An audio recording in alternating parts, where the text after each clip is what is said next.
Yeah. That's fire right there. Word. Yeah.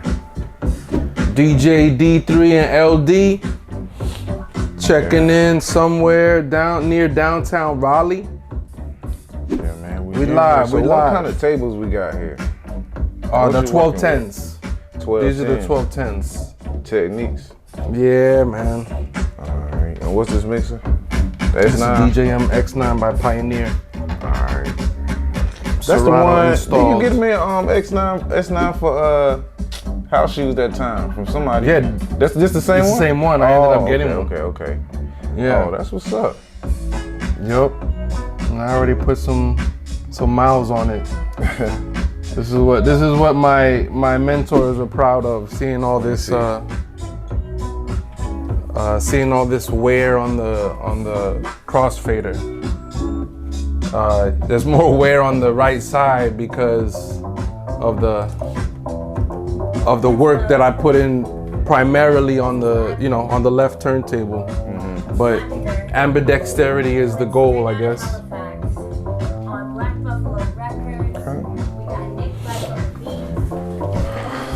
So what got you want to become a DJ?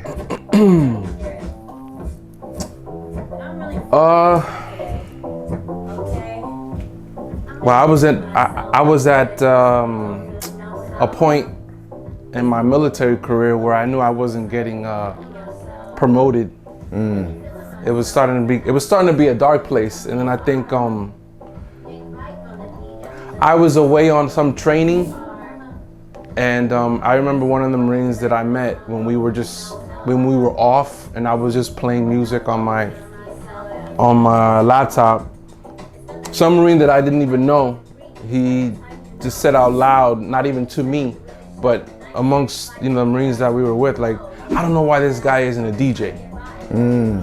And when I heard it out loud, something just clicked, and where else. You just identified with it. Yeah, I was like, yeah, why am I not a DJ?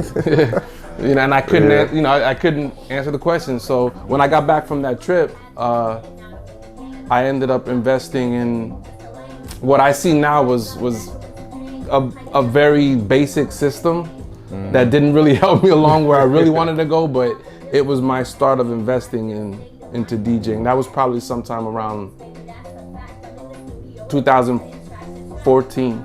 You say, so you from the Bronx? Well, I was born in LA, but yeah, my family is from New York.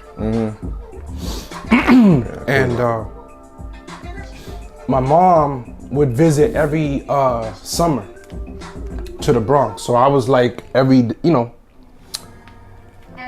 summer I was in the Bronx. But it wasn't until like my early teens that we stood in the Bronx permanently.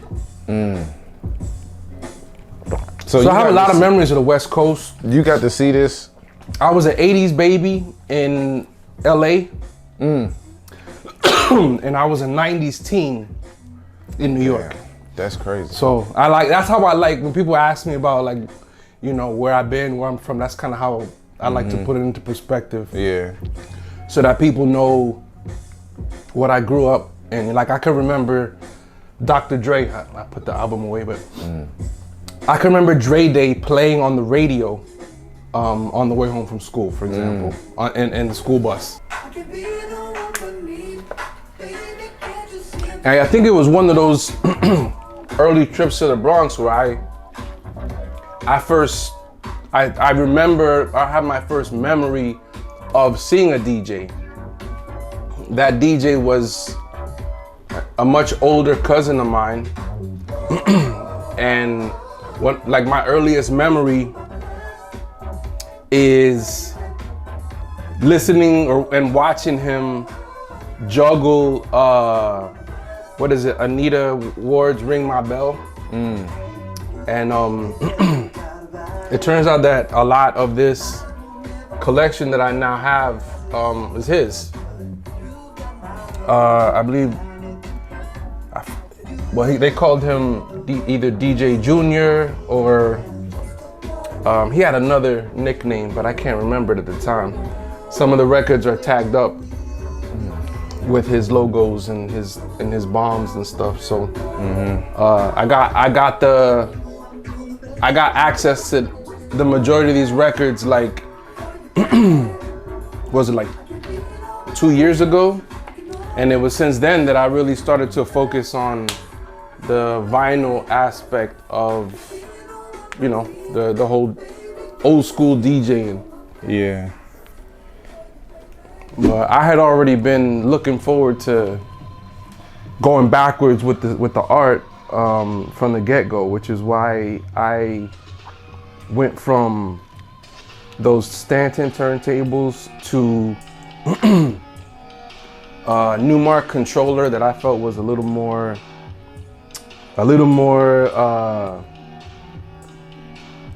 hip hop, that would allow me to train a little better, but that didn't help much either though. The Newmark NS7 III, I think it was, just because it had spinning platters, I wanted to train on something like that.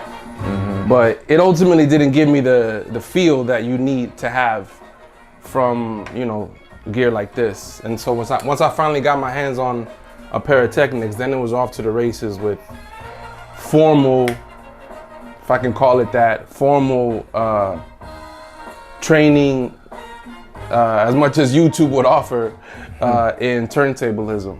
How long you think you've been training? I would say seriously in turntablism probably since about 2017, 2018, if I don't count all the beginning years when I was just fumbling through gear. And I didn't know what the hell I was doing. I was doing more Serato work, you know what I mean? Getting my music all organized. I mean, I still do that, but it was probably 18, 19 when I really started focusing on the fundamentals, the basic scratches, the basic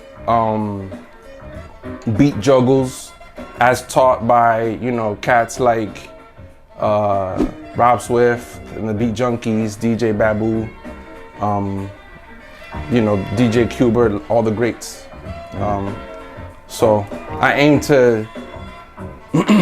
to follow in their footsteps and learn what they know, because I feel like it is one of the coolest, or probably is a better word to use if I was a scholar, but it's one of the coolest things apart that comes from authentic hip hop culture that I think is worth preserving. I mean, I'm mixed, you know, since I was raised in a Puerto Rican household, and I was able to develop a appreciation for like salsa music. And in that music, you can hear the percussion and the humanity behind, you know, the sound. And that's what made it special and unique in its rhythm and its cadence and stuff. And I think to myself, like, if I go to a salsa event and I see some conga player, you know, someone who's playing the conga drums, if he comes out and he whips out like some sort of soundboard where he's pressing buttons, I'm gonna look at him kind of, you know, weird, because a conga player is not supposed to use technology type electronic button pushing. There's supposed to be a conga, a traditional conga, you know, any drummer. And I would say, like, even go-go, you know, in the go-go genre, you know what I'm saying?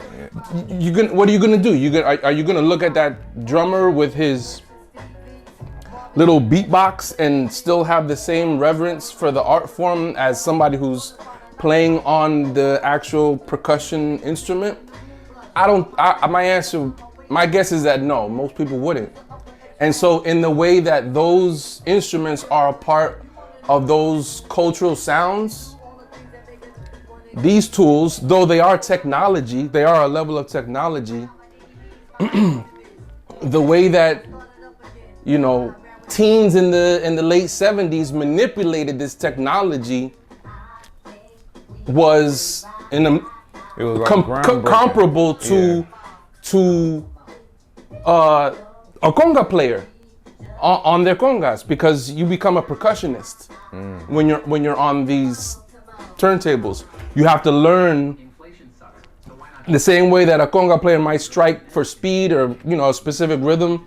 You can make those same sounds by the way that you coax sounds out of the vinyl with your hands. And that's I guess there's something to it that you're doing it with your hands, the same way a violin player, you manipulate the instrument with your hands. So it is an instrument. It's an instrument in that sense. It's a percussion instrument, yes. Like a conga, like a drum. And so that to me, it feels connected to what people might want to call ancestral, black culture, ancestral minority culture. The drum, I'm pretty sure it comes from Africa, and the sounds that come from drumming and the manipulation of those sounds, it's just authentically hip hop. It's authentically, a part of me. And that's why I said earlier that I think this is one of the coolest parts of hip hop culture. And it sucks to me that the word DJ and the commercialization of DJing, though it has given a lot of people employment, and it's always, I can't knock anybody for being employed, which is a great thing, but we're losing something too with the popularization of, the button pushing, Jesus's, I don't want to get into it, but there's a deeper art form to be appreciated that I did not invent. I didn't, I didn't invent this shit. I'm discovering it, and I wanted to share it.